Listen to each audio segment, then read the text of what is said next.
પૂછું. Yes. SOP. Thank you sir.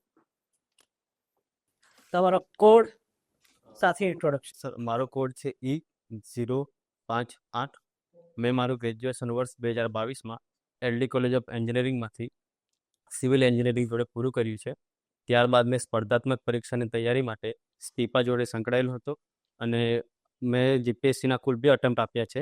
તેમાંથી અમારા પ્રથમ ઇન્ટરવ્યૂ છે અને બીજા અટેમ્પ્ટમાં મેં મેન્સ પરીક્ષા લખી છે અને હાલમાં હું એઝ અ તલાટી કમ મંત્રી તરીકે ફરજ બજાવું છું.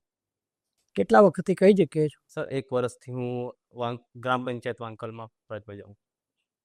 હવે આ તારા પ્રેફરન્સ કયા છે? સર મારો પહેલો પ્રેફરન્સ છે assistant commissioner of tribal development, second preference છે assistant commissioner of state tax, third preference છે STU અને ફોર્થ પ્રેફરન્સ છે DILR.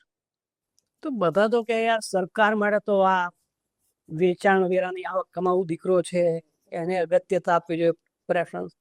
તમે ટ્રાઇબલ ડેવલપમેન્ટને ક્યાં આપ્યું? સર હું હાલમાં એક ટ્રાઇબલ એરિયામાં જ ફરજ બજાવું છું. તો મેં ટ્રાઇબલ એરિયામાં જે અમુક ઓપોર્ચ્યુનિટીઝ છે પ્લસ જે અમુક ચેલેન્જીસ છે એ જોયા છે. તો મારે એ ચેલેન્જીસને દૂર કરવા માટે અને જે ટ્રાઇબલ પીપલ્સમાં જે અલગ અલગ પ્રકારના જે કૌશલ્યો છે એ વધારવા માટે મારે એમના વચ્ચે કામ કરવું છે. હું 2 વાક્ય બોલું છું એને વહીવટના સંદર્ભમાં કેવી રીતે સમજાવી શકાય. એક છે બેટર લેટ ધેન નેવર અને બીજું છે prevention is better than cure. સમજાવો વહીવટના સંદર્ભમાં. Sir prevention is better than ક્યોરમાં હું એ રીતનું કહીશ કે સર એક્ઝામ્પલ જોડે વાત કરી તો હા.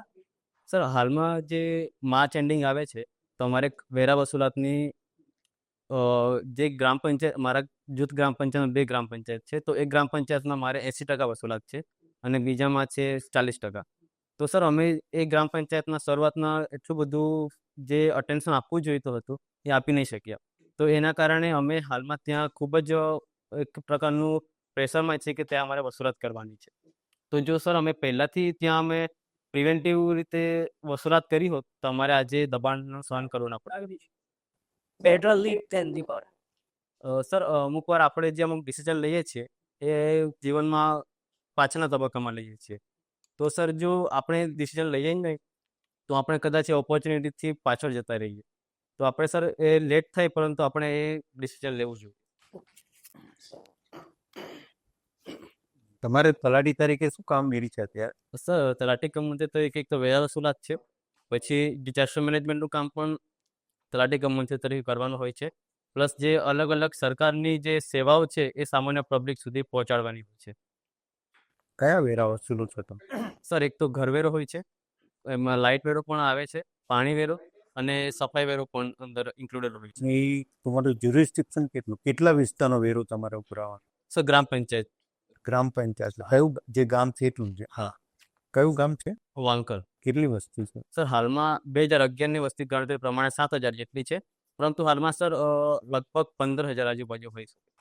તો છેલ્લા વર્ષનો સારા એટલી વર્ષના તમે જે બધા વેરા કીધા એની કેટલી આવક તમારે? સર લગભગ 16 લાખ જેટલી આવક છે બધાની ભેગી થઈ? હા, ગ્રામ પંચાયત વાંકલ. કોઈ વેરો ના ભરે એવું બને? હા સર, બને છે. તો શું કરો પ્રતિભાવ? સર અમે એમને પહેલાં તો નોટિસ આપીએ છીએ કે તમારે 15 દિવસમાં એ વેરો ક્લિયર કરો. પછી બીજી નોટિસ આપીએ છીએ કે 7 દિવસમાં વેરો ભરી જાઓ અથવા તો તમારી જે મિલકત છે એને ટાંચમાં લેવામાં આવશે. અને સર એ પ્રકારની અમે કાર્યવાહી કરી એના પછી વેરાની વસૂલાત વધી છે. એકલવ્ય શું? સર એકલવ્ય રેસિડેન્શિયલ સ્કૂલ છે જે ટ્રાઇબલ એરિયામાં સરકારશ્રી દ્વારા ચલાવવામાં આવે છે. એ કોના ઉપરથી પાત્ર, ઐતિહાસિક પાત્ર શું છે? સર એક એકલવ્ય નામનો એક ટ્રાઇબલ છોકરો હતો એમના પરથી છે. એટલે શું એની કથા? સર એ દ્રોણાચાર્ય જોડે સંકળાયેલા છે અને એઓ તીર ચલાવવાનું શીખતા હતા, પરંતુ સર એક્ઝેક્ટલી મને નામ નથી યાદ પણ એ ગુરુ દ્વારા એમને ના પાડવામાં આવી હતી કે હું તમને શીખવી શકીશ નહીં. પરંતુ એમને એ શીખી અને જ્યારે દક્ષિણા માગવામાં આવી ત્યારે એમણે પોતાનો અંગૂઠો આપ્યો હતો એકલવ્યએ. એમણે આપ્યો તો કે માગ્યો તો? માગવામાં આવ્યો હતો. કેમ? સર ગુરુ દક્ષિણા તરીકે માગવામાં આવ્યો. અંગૂઠો કેમ માગ્યો? પૈસા ના માગ્યો? સર મને ધ્યાનમાં નથી. ઓકે, કઈ વાત. એવું હતું કે 12 જે પેલો ક્લાસ હોય ને ની બારીમાંથી કોઈ છોકરો આમ જોતો હોય ને પછી ભણે ને એવી રીતે ભણે એવું ટાઈપનું કંઈક હતું, બરાબર? તો એના ઉપરથી શું શીખવા? સર આપણને જીવનમાં અલગ અલગ પ્રકારની અડચણો આપતી હોય છે, પરંતુ જો આપણે કંઈક શીખવું હોય તો આપણે કોઈ પણ પ્રકારે શીખી શકીએ છીએ. આપણે અડચણોને ધ્યાનમાં લીધા વગર આપણે એ શીખવું જોઈએ. હાર્ડવેર અને સોફ્ટવેર એવા બે શબ્દો બહુ વપરાય. હા, આપણે એ એટલે શું બંને? સર હાર્ડવેર એ એક પ્રકારનું જે ફિઝિકલ છે આપણે ટચ કરી શકીએ છીએ એને. જ્યારે સોફ્ટવેર છે ને આપણે ટચ કરી શકતા નથી, પરંતુ જે હાર્ડવેર ને સોફ્ટવેરના સંલગ્નથી આપણે કોઈ પણ કામ કરી શકીએ છીએ. તો સરકારમાં આપણે ભાઈ આ હાર્ડવેર કહેવાય ને આ સોફ્ટવેર કહેવાય, તો એવું કોને આપણે ડિફાઇન કરી શકીએ સરકારની મશીનરી? સર જે ફિઝિકલ ઇન્ફ્રાસ્ટ્રક્ચર છે એને આપણે હાર્ડવેરમાં ડિફાઇન કરી શકીએ અને જે માનવ સંસાધન છે એને આપણે સોફ્ટવેરમાં ક્લાસિફાઈ કરી શકીએ. સંસાધન એ ફિઝિકલ જ કહે ને તો. ના સર, વ્યક્તિ પર જે આવડત હોય છે એ સર હું સોફ્ટવેરમાં કન્સિડર કરીશ. હું તમને 4 શબ્દ કહું છું, એમાં એક તમારે ઓર બનાવો. એમાં ઈસરો, PSLV, PRA અને શ્રી હરિકોટ. સર પીઆરએ. PR કેમ? સર ફિઝિક્સ એ લેબોરેટરી છે, જ્યારે ઇસરો, PSLV અને જે શ્રી હરિકોટા એ અવકાશ જોડે સંકળાયેલ છે. PSLV શું છે? સર એ રોકેટ લોન્ચર રોકેટ છે. Rocket launcher. અને PRA? સર એ ફિઝિક્સ રિસર્ચ લેબોરેટરી છે, જે અમદાવાદ ખાતે આવે છે. હરિકોટા એ સ્થળ જ છે. એ સ્થળ. અને ઈસરો ઇસરો એ સંસ્થા છે. એટલે સ્થળ છે, સંસ્થા એક જગ્યાએ આવેલું છે. હા, પણ સર એમને અલગ અલગ જગ્યા પર રિસર્ચ લેબોરેટરીઝ છે. એટલે PSLV શું હોય? સર એ રોકેટ લોન્ચર છે. ફૂલ ફોર્મ શું છે? Polar satellite launch.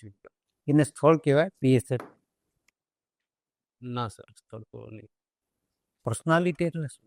વ્યક્તિત્વ એટલે શું? સર એ કોઈક વ્યક્તિ છે એમાં જે કયા કયા સગુણો છે ને જે કયા કયા દુર્ગુણો છે એને પર્સનાલિટી કહી શકાય. કયા કયા ગુણો હોય ને કયા કયા દુર્ગુણ વ્યક્તિમાં? ગુણોમાં વાત કરીએ તો એઝ અ પબ્લિક એડમિનિસ્ટ્રેટર એણે ઓબ્જેક્ટિવ ડિસિઝન લેવા જોઈએ.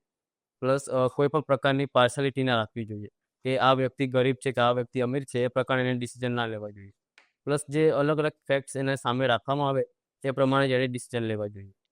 સર દુર્ગુણમાં હું વાત કરીશ તો જે સિવિલ સર્વિસની જ વાત કરીએ તો જે કરપ્શન છે એ દુર્ગુણમાં હું કન્સિડર કરીશ. પછી જે અમુક જે સિવિલ સર્વન્ટ છે એ આ તમે સિવિલ સર્વન્ટની પરિપ્રેક્ષમાં નહીં પણ એ વ્યક્તિ તરીકે વ્યક્તિમાં શું હોય કે ઈર્ષા હોય તો સર દુર્ગુણમાં હું ઈર્ષા છે, પછી આળસ છે એ પણ દુર્ગુણમાં જ કન્સિડર કરીશ. પછી વ્યસન, કારણ કે વ્યસનના કારણે ઘણા ઘરો તૂટતા હોય છે. અને વ્યક્તિ પોતાને સારા ગુણો તમે એ રીતે કહો. સારા ગુણોમાં સંતોષ, કે કોઈક વસ્તુ મેળવી લે પછી એને પછી કોઈ બીજા વ્યક્તિને પ્રોત્સાહન આપે અને એકબીજા પ્રત્યે પ્રેમ રાખે અને કરુણા પણ રાખતો હોવો જોઈએ. આ બધામાંથી તમારામાં કેટલા છે? સર હું બીજા પ્રત્યે કરુણા રાખું છું, પ્રેમ પણ રાખું છું અને કોઈ વ્યક્તિ જીવનમાં કંઈક ટોપ સિચ્યુએશનમાં પસાર થતો હોય તો એને હું પ્રોત્સાહન પણ આપવાનો પ્રયાસ કરું છું. દુર્ગુણ કયા છે? સર મને થોડીક આળસનું એ દુર્ગુણ મારામાં છે. CC રોડ એટલે સિમેન્ટ કોન્ક્રીટ રોડ સર. એટલે શું ફાયદો થાય પેલા રોડ કરતા? સર સિમેન્ટ કોન્ક્રીટ રોડ છે એની લાઈફ સ્પેન છે વધારે છે ડામર રોડ કરતાં. પ્લસ જે સર સીસી રોડ છે એ ટકાઉ પણ વધારે છે એમાં અને બનાવવું પણ થોડું સહેલું છે. બનાવ સહેલું છે? નહીં સર, થોડુંક પેલા ડામર રોડ છે બનાવવા સહેલા છે, પરંતુ એને મેન્ટેનન્સ વધારે જોઈએ છે ડામર રોડને. કેમ? સર જે પાણી જ્યારે પચે છે ડામર રોડમાં તો એના કારણે ખાડા પડી જતા હોય છે અને જે ઉપરની લેયર છે એ પણ ઘણીવાર તૂટી જાય છે. WBM રોડ બનાવવાનો છે એવું ટેન્ડર નીકળે છે તો શું સમજવાનું? સર WBM નું ફૂલ ફોર્મ જાણી શકીશ? મારે જ જાણવું છે તમારી પાસેથી. સર WBM શબ્દ મારા ધ્યાનમાં નથી. નથી કે અચ્છા, બ્રિજના સંદર્ભમાં કેબલ સ્ટેટ બ્રિજ હમણાં બહુ હા. ચલણમાં છે. હા શું છે કેબલ સ્ટેટ બ્રિજ? સર, જે લોડ છે બ્રિજનો જે સ્પાન હોય છે એનો જે સ્પાન છે એ કેબલ્સ દ્વારા ડિસ્ટ્રીબ્યુટ થાય છે લોડ બધો. ક્યાંય હમણાં બન્યો હોય? સર દ્વારકામાં સુદર્શન બ્રિજ એ કેબલ સ્ટેટ બ્રિજનું એક્ઝામ્પલ છે. એ સિવાય સાઉથ ગુજરાતમાં આપણે આ નર્મદા નદી પર જે નર્મદા નદી. એ પણ કેબલ સ્ટેટ. તો તમે એમ સાહેબને કીધું કે આ આળસ છે એ તમારો દુર્ગુણ છે, હા બરોબર, તમે સ્વીકાર્યું.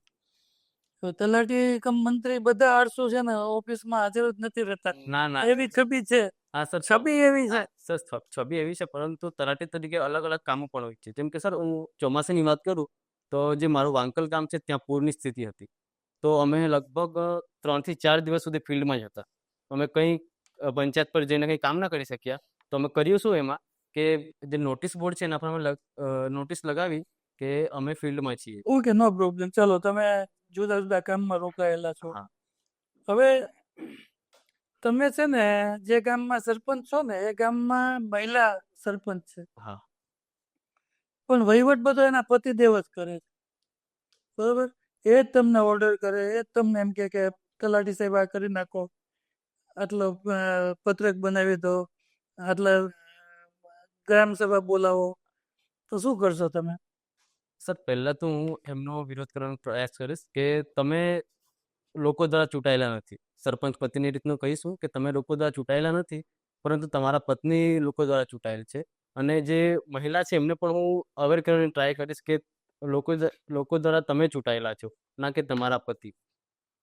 તો ગામડાઓમાં આંતરિક વૈમનસ્ય ન ઊભું થાય અને સામાજિક સમરસતા કેળવાય, હા. એના માટે સરકારે કોઈ પગલાઓ લીધા છે? સર એક સમરસ ગ્રામ પંચાયત તરીકે યોજના છે જેમાં જો સરપંચ અને સભ્યો બિનહરીફ ચૂંટાય તો સરકાર સમરસ યોજના છે ટૂંકમાં. તમારી દ્રષ્ટિએ અત્યારે આખા રાજ્યમાં આપણે વિચાર કરીએ તો પંચાયતી રાજ્ય વહીવટમાં સૌથી મોટો પેચીદો પ્રશ્ન એક કોઈ કેવો હોય તો કયો કહો તમે? સર કરપ્શનનો એક મેજર પ્રોબ્લેમ છે. ઓકે, શું કરશો દૂર કરવા? સર અમે એક એ રીતનું ટ્રાય કરી છે કે જેમ બને એમ જે રોકડમાં જે વેરા વસૂલાત આવે છે એનું અમે ઓછું કર્યું છે. એ તો થઈ જ ગયું, એ તો ડી ફેક્ટો ઈ ગવર્નન્સ. ના સર થતો એવું હોય છે કે ડિજિટલ બિલ નીકળતા હોય છે, પરંતુ જે વ્યક્તિ પેમેન્ટ કરી જાય છે કેશમાં થતું હોય છે. તો અમે જે યુવાનો આવે છે ને એમને તમે ટ્રાય કરીએ કે તમે યુપીઆઈથી જ પેમેન્ટ કરી જાઓ. ઓકે, પછી અને જો કોઈ મોટું લેણું હોય 10,000થી ઉપર તો એમને પ્રિફર કરીએ છીએ કે અમે ચેકથી લેણું લઈએ. અને જે કંઈ આખા દિવસમાં વેરા વસૂલાત થાય એ અમે સાંજે હિસાબ કરીને બેંકમાં જમા કરી દઈએ છીએ. આ તો એક રસ્તો થયો. હા. તો માણસના સ્વભાવને તો કોણ સુધારી શકશે? સર રેગ્યુલર ઓડિટ ને સુપરવાઇઝથી આપણે એ સુધારી શકીએ. અચ્છા, ઓકે. 2-3 ટર્મ છે, જો તમે એક્સપ્લેન કરો તો. એક હોય છે બિલ્ડઅપ એરિયા, એક હોય છે કાર્પેટ એરિયા અને એક હોય છે super build up area. Sir build up એરિયામાં જે એરિયા છે એમાં જે કન્સ્ટ્રક્શન થયેલું હોય છે એને બિલ્ડઅપ એરિયા કહેવાય છે. અને સર બીજો ટર્મ મને શું ધ્યાનમાં નથી હાલમાં, પરંતુ સર ત્રીજો ટર્મ છે એ જે આપણે ગ્રાઉન્ડ ફ્લોર ઉપર જે કન્સ્ટ્રક્શન કરીએ છીએ એને કહેવામાં આવે છે. આવા આ જે 3 એરિયા છે, બરોબર, એના આપણે સરકારી મશીનરી અથવા ગવર્નન્સના સંદર્ભમાં જોવા હોય તો કેવી રીતે જોઈ શકાય? અને તમે આમાંથી કયા એરિયામાં કામ કરવા માંગો? સર સોરી, મને એટલું ધ્યાન નથી આના વિશે. આપણી જે 11મી અનુસૂચિ છે, હા. જેમાં પંચાયતની આવકના વિષયો છે, એમાંથી સૌથી વધુ આવક પ્રાપ્ત થતી હોય એવા વિષયો કયા છે? સર એક તો જે આ અલગ અલગ મિલકત વેરા લેવામાં આવે છે એ, પ્લસ જે સર મારા ગામમાં એક બજાર છે તો ત્યાં દર શુક્રવારે હાટ ભરાય છે, તો ત્યાંથી પણ અમે સારી એવી ઇન્કમ કરીએ છીએ. પ્લસ જે અલગ અલગ જે સરકાર પંચાયતની જે ખરાબ સ્થિતિમાં કોઈ ભંગાર પડે તો એને પણ વેચીને અમે ઇન્કમ જનરેટ કરીએ છીએ. પ્લસ અલગ અલગ ગ્રાન્ટ્સ આવે છે સરકાર તરફથી, એ પણ એક ઇન્કમનો સ્ત્રોત છે. જે પંચાયતી રાજ માટે અથવા જે લોકલ ગવર્નન્સ માટેનું પંચાયતી રાજ હોય, એ કેન્દ્રના જે નાણાં પંચ હોય, કેન્દ્રના નાણાં પંચથી કેવી રીતે અલગ પડે? તો સર મને ધ્યાનમાં નથી. આપણે જે કેટલાક જે જનજાતીય ક્ષેત્ર હોય છે, બરોબર, એના અંદર તમને ખબર હશે પૈસા એક્ટ લાગુ હોય છે. તો પૈસા એક્ટના અંદર આવેલી જે ગ્રામ સભા હોય, એક સામાન્ય ગ્રામ સભાથી અલગ પડે છે કે સેમ જ છે? સર અલગ પડે છે. કેવી રીતે આવે? જેમ કે સર જે માઇનર ફોરેસ્ટ પ્રોડક્ટ છે, જેમ કે પાંદડાઓ છે, પછી રૂટ્સ છે, તો એના પર એ જે ટ્રાઇબલ એરિયા છે એમનો કંટ્રોલ વધારે હોય છે. તો જે ત્યાંનું વેચાણ ખરીદ કરવાની હોય તો જે ગ્રામસભા છે એના જોડે પરમિશન લેવાની હોય. તમે સિવિલ એન્જિનિયરિંગ કર્યું છે, હું તમને 3 સાઇટ્સના નામ આપું, બરાબર? એક છે મોહેન્જો-દારો, એક છે હડપ્પા અને એક છે ધોલાવીરા. આવા 3 જે સિવિલ એન્જિનિયરિંગની સાઇટ્સ છે, એમાંથી આપણે જો ગાંધીનગરને રીસ્ટ્રક્ચર કરવું હોય તો તમે કયું મોડલ અપનાવશો? સર એક તો ધોલાવીરા અને એક કોઈ એક જ લેવાનું છે. તો સર મોહેન્જો-દડો રહીશ. કેમ મોહેન્જો-દારો અને કેમ ધોલાવીરા, હડપ્પાને? મોહેન્જો-દડો એ વેલ પ્લાન હતું. એમાં જે રસ્તાઓ હતા એ એકદમ કાટખૂણે મેચ થતા હતા. પ્લસ જે વેસ્ટનું મેનેજમેન્ટ છે એ પણ વ્યવસ્થિત રીતે થતું હતું ત્યાં. પ્લસ જે સ્ટ્રીટ લાઇટ્સ છે એ સ્ટ્રીટ્સ એનું મોહેન્જો-દારો વેલ પ્લાન છે ધોલાવીરા કરતા, તો પછી એમને વર્લ્ડ હેરિટેજ સાઇટમાં સ્થાન મળ્યું? હા સર મોહેન્જો-દડોનું છે હડપ્પાને? એને પણ છે. તો બંને ત્રણેયનું જે સિવિલાઇઝેશન સ્ટ્રક્ચર છે એકબીજાથી કેવી રીતે અલગ પડે છે? Civilisation structure. સિવિલ એન્જિનિયરિંગનું સ્ટ્રક્ચર છે. હા સર જે મોહેન્જો-દડો છે ત્યાં પાણીના વ્યવસ્થાપનની સારી વ્યવસ્થા હતી. ને જે હડપ્પા છે એ ઇનિશિયલ સ્ટેજમાં ડેવલપ થયેલું, જ્યારે જે મોહેન્જો-દડો છે મેચ્યોર સ્ટેજમાં ડેવલપ થયેલું. માની લો તમે ટ્રાઇબલ કમિશનર તરીકે નિયુક્ત થાવ તો તમે તમારા સિવિલ એન્જિનિયરિંગનું જે નોલેજ છે એનો ઉપયોગ આદિજાતિના વિકાસના સંદર્ભમાં રહેલી યોજનાઓમાં કેવી રીતે કરી શકો? સર એક તો જે અલગ અલગ રિસોર્સિસ છે એને વ્યવસ્થિત રીતે મેનેજમેન્ટ કરી શકાય છે. પછી જે અલગ અલગ ડેવલપમેન્ટ પ્રોજેક્ટ છે એના કારણે જે અમુક એન્વાયરમેન્ટલ ઇમ્પેક્ટ પડતી હોય છે ટ્રાઇબલ પોપ્યુલેશન પર, તો એ સરકારની એવી કઈ યોજનાઓ છે કે જેના અંદર તમારું આ નોલેજ કામમાં આવશે સીધું? વનબંધુ કલ્યાણ યોજના, પછી પછી આ એકલવ્ય રેસિડેન્શિયલ સ્કૂલ, પછી પછી આ દૂધ સંજીવની યોજનામાં પણ આજે તમે નામ આપ્યા એમાં ક્યાં કામમાં આવશે? સર જે વનબંધુ કલ્યાણ યોજના છે એમાં અલગ અલગ પ્રકારના ઇરિગેશન પ્રોજેક્ટ્સ હોય છે, એજ્યુકેશનને લગતા પ્રોજેક્ટ હોય છે, હેલ્થને લગતા, તો ત્યાં પણ એ નોલેજ યુઝ કરી શકાય છે. ભારતીય બંધારણમાં મૂળભૂત ફરજો એના વિશે જે જાણતા હશે. સર જે એ મૂળભૂત ફરજો છે, sir fundamental right, fundamental duties તો સર એ 42માં બંધારણ સુધારા દ્વારા ઉમેરવામાં આવ્યું છે 1951. અનુચ્છેદ નંબર કયો? શું છે એક બે ફરજો? એના દ્વારા જે નાગરિકો છે એના અમુક ડ્યુટીસ આપવામાં આવે છે કે જેમ કે આપણા નેશનલ એન્થમને રિસ્પેક્ટ આપવાની, અલગ અલગ લોકો પ્રત્યે કરુણા રાખવાની, સાયન્ટિફિક ટેમ્પર ડેવલપ કરવાનું. ઓકે, और इंटरव्यू પૂરો કરીએ છીએ. હા, ફીડબેક. શું નામ દોસ્ત? રોનિક રોનક. ચૌધરી. કેવું લાગ્યું? સર પહેલું હતું થોડું ગભરામણ જેવી, અમુક શબ્દો પેલા તરત મગજમાં નથી આવતા. છતાં ઘણા મેટિક્યુલસ છો દોસ્ત. હા, સારું છે, અમને તો સારું લાગ્યું. હા, સર મને ખાલી છે ને વધુ પડતું બોલે છે એટલી જ એક તકલીફ છે. જે સરે તને કહ્યું કે ભાઈ 5 પ્રામાણિકતાના વિશેષતા કે તો 5 જ કહેવાના. સર એક થોડીક પ્રોબ્લેમ છે મારે કે હું વધારે પૂરતું એક્સપ્લેન કરવાની ટ્રાય. એ ના કરીશું. આ ખાલી સુધારી નાખશે ને દોસ્ત, હા. વધુ બોલવાની છે. હા સર એક થોડીક પ્રોબ્લેમ તો છે મારી. એટલે શું કામ બોલે છે વધારે ખબર છે? હજી સાહેબ પ્રશ્ન પૂરો કરે ને એ પહેલા તું બોલવાનું ચાલુ કરી દેશ. સાંભળતો નથી પ્રશ્ન, હા એટલે પ્રશ્ન સાંભળીશ ને તો તને અગત્યની ક્રોનોલોજી ધ્યાનમાં. છે ખરી તમારા પાસે, તમે ગોઠવી શકો એમ છો, બરોબર? એટલે સર થોડું પેલું નર્વસનેસ જેવું લાગે છે. પણ વાંધો નહીં, સારું છે. ક્યાં નથી ગભરાવાનું. પેલો જે ક્વેશ્ચન હતો એરિયા વાળો, એને તું ખબર પડી હાયરાર્કીના આધારે ગોઠવી શકે. એટલે સર મારું છે ને 3 વર્ષથી સિવિલ એન્જિનિયરિંગ છૂટી જ ગયેલું છે. આ તો ગોઠવવાનું હતું સ્ટ્રક્ચરમાં. એ થોડું શું કરવું પડશે. અને બીજું આઈ ટુ આઈ કોન્ટેક્ટ છે ને એમાં 70-30, એટલે મોટાભાગે આમ સર બાકીના લોકો તરફ પણ થોડું જોવાનું, બાકી સારું છે. અને સાહેબે જે કરપ્શનનું કીધું ને, એટલે તમારી ઓફિસનું નહોતું કીધું, આખા સરકારમાં એમ કે ભાઈ તમારે કરપ્શન ઓછું કરવું, શું એસીબી હોય, ડિજિટલ કરે, ટ્રાન્સપરન્સી હોય, આઈટીઆઈ, એ બધું એનું વિઝન તમારું બ્રોડ છે એ રીતે. બેટર લેટ ધેન નેવરમાં તમે ગરબડ કરી દીધી. એટલે ધૈર્ય રાખવું પડે. બેટર લેટ તેને ના થાય એના કરતાં પહેલાં થોડું મોડું થતું. કંઈ કામ છે એ નથી થતું એના કરતાં પહેલાં થોડું મોડું થતું. એ ખોટી ઉતાવળ નહીં કરવી તમે કે ભાઈ વરસાદ નથી આવે અને આ આપણે રાહત કામ શરૂ કરવાના છે તો ભાઈ જુઓ હજુ થોડીક ચૈત્ર આ રોહિણી પછી કઈ છે સારું થાય છે.